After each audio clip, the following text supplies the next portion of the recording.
Good morning प्यारे विद्यार्थियों। गायत्री विद्या मंदिर उच्च माध्यमिक विद्यालय सांचौर के यूट्यूब चैनल में आप सभी का स्वागत है।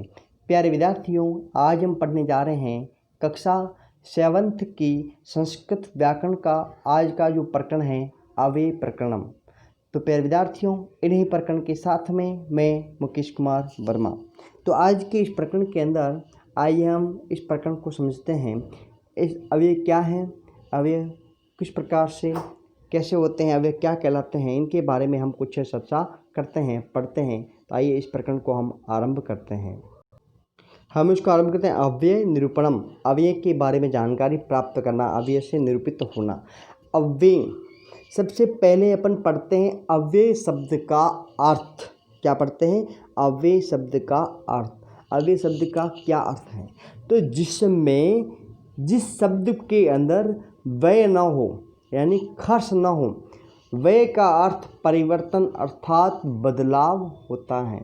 जिस शब्द में किसी भी प्रकार का कोई भी परिवर्तन या बदलाव नहीं होता है तो वो क्या है? अव्यय शब्द का अर्थ। व्यय नहीं हो अर्थात जिसमें कोई परिवर्तन या किसी प्रकार का विकार न हो, जैसा का तैसा ही बना रहता है, समान बना रहता है, जैसा का तैसा ही बना रहता है, तब उसे क्या कहते हैं? अव्यय कहते हैं। जैसा कि एक श्लोक के अंदर कहा गया है। क्या कहा गया है? देखते श्लोक को अपन सस्वर इसका वाचन करते हैं। सदर्शम तेरीषु लिंगेषु, सदृशम तेरीषु लिंगेषु, सर्वासु सविभक्तिषु, वचनेषु सर्वेषु यन्वेति तदव्ययम् तदव्ययम्। तो देखें इस श्लोक का क्या अर्थ है कि व्याकरण में अव्यय उन शब्दों को कहते हैं। संस्कृत व्याकरण के अंदर जो अव्यय हैं उन शब्दों को कहते हैं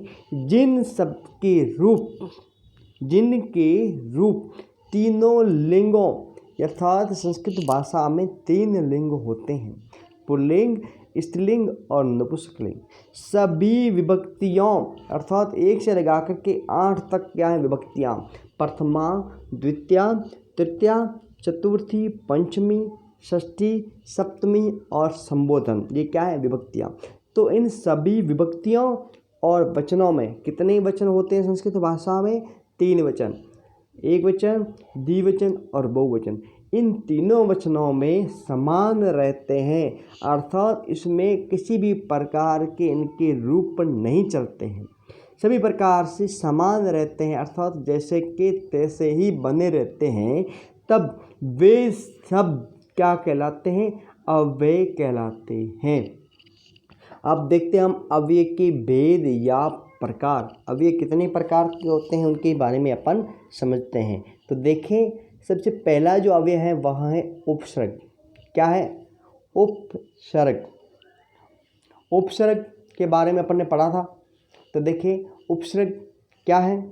तो उपसर्ग वे होते हैं जो किसी शब्दों के आगे जुड़ कर के उनके अर्थ में परिवर्तन करते हैं या उसमें बदलाव लाते हैं, उसमें सुंदरता लाते हैं, वे क्या कहलाते हैं? उपसर्ग कहलाते हैं। तो इनमें कौन कौन से उपसर्ग हैं? उप, निर, निश, वि, आ, सम इत्यादि क्या कहला है? उपसर्ग। अब दूसरा इसका अवयव का प्रकार है वह है क्रिया विशेषण। क्या है? क्रिया विशेषण। तो क्रिया विशेषण अवयव किसे कहेंगे?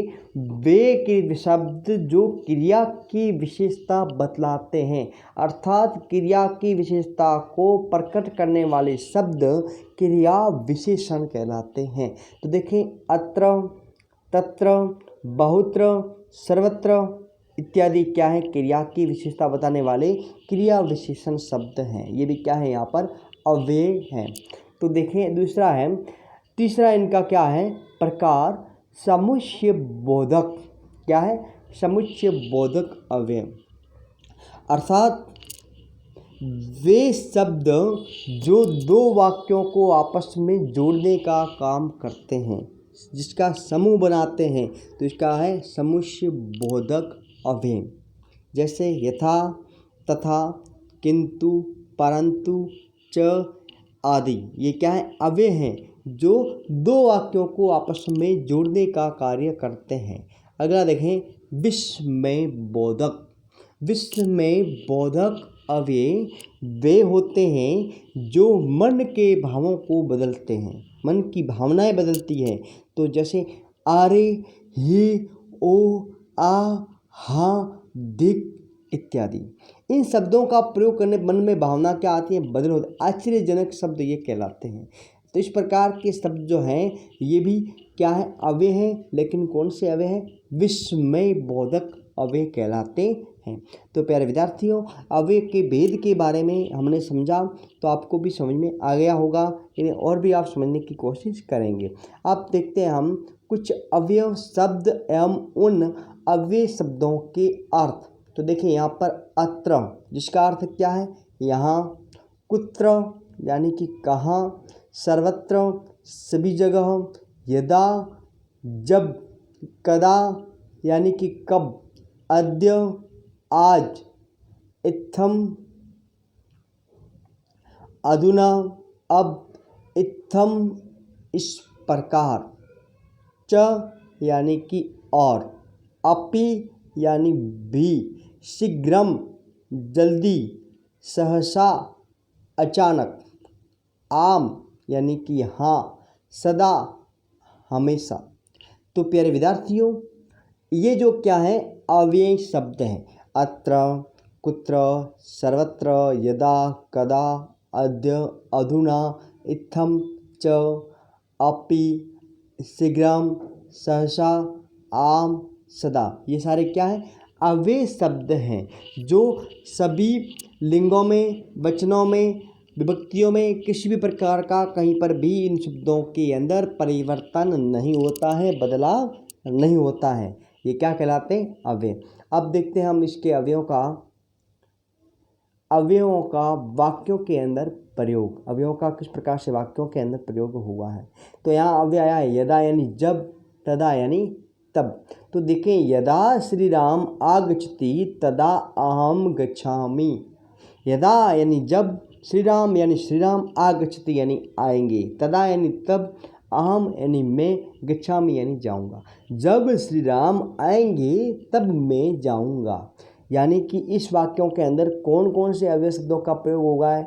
यदा का और तदा का। तो परीक्षा में इस प्रकार से वाक्य पूछे जाएंगे कि इन वाक्यों के अंदर कौन कौन से अवयवों का प्रयोग किया गया है। अवयव को अलग करें, जिस प्रकार से हम अवयवों को प्रयोग किया हुआ है उसको हम वाक्य से अलग कर सकते हैं। इसी प्रकार दूसरा वाक्य देखें, सर्वदा, जिसका अर्थ है सदा। अहम सर्वदा देवालयम गच्छामि। अहम यानी मैं, सर्वदा यानी हमेशा या सदा, देवालयम यानी देवालय को अर्थात मंदिर को, गच्छामि यानी जाता हूँ। मैं हमेशा मंदिर को जाता हूँ। इस वाक्य के अंदर कौन सा अव्यय है? तो कौन सा है? सदा, सर्वदा। अद्य यानी कि आज। तो ये आज अव्यय का प्रयोग किस प्रकार से किया? मनहर अद्य पढ़ती। मनहर यानी मनोहर, अद्य यानी आज, पढ़ती यानी पढ़ता है। मनहर आज क्या कर रहा है? पढ़ रहा है। तो देखें यहाँ पर कौन सा इसमें अव्यय शब्द है? तो कौन सा है? अद्य। सर्वत्र सभी जगह। ईश्वर सर्वत्र अस्ति। ईश्वर यानी ईश्वर भगवान, सर्वत्र सभी जगह, अस्ति यानी है। ईश्वर सभी जगह है। तो कौन है सभी जगह? ईश्वर। तो यहाँ पर देखें कौन सा अव्यय है? सर्वत्र। इसी प्रकार देखें, एकदा सह लगुड़ेन चलंतम वरदम अपश्यत। एकदा यानी एक दिन, स यानी वह या उसने, लगुड़ेन यानी लाठी से, चलंतम चलते हुए, वरदम यानी बुड्ढे को, अपश्यत यानी देखा। एक दिन उसने लकड़ी से या लाठी से चलते हुए एक बुढ़े व्यक्ति को देखा। इस वाक्य के अंदर कौन सा अव्यय है? तो कौन सा है? एकदा। ये क्या है? अव्यय। सर्वे अत्र आगच्छन्तु, सर्वे यानी सभी, अत्र यानी यहाँ, आगच्छन्तु यानी आओ, सभी यहाँ पर आओ। तो इसमें कौन सा अव्यय है? अत्र। अत्र है वो क्या है? अव्यय है। देवदत्त तत्रागच्छत, देवदत्त यानी देवदत्त, तत्र यानी वहाँ, आगच्छत यानी आओ, देवदत्त वहाँ जाओ, सॉरी, तत्र यानी यहाँ, आगच्छत यानी यहाँ आओ, देवदत्त यहाँ आओ। तो तत्र में क्या है?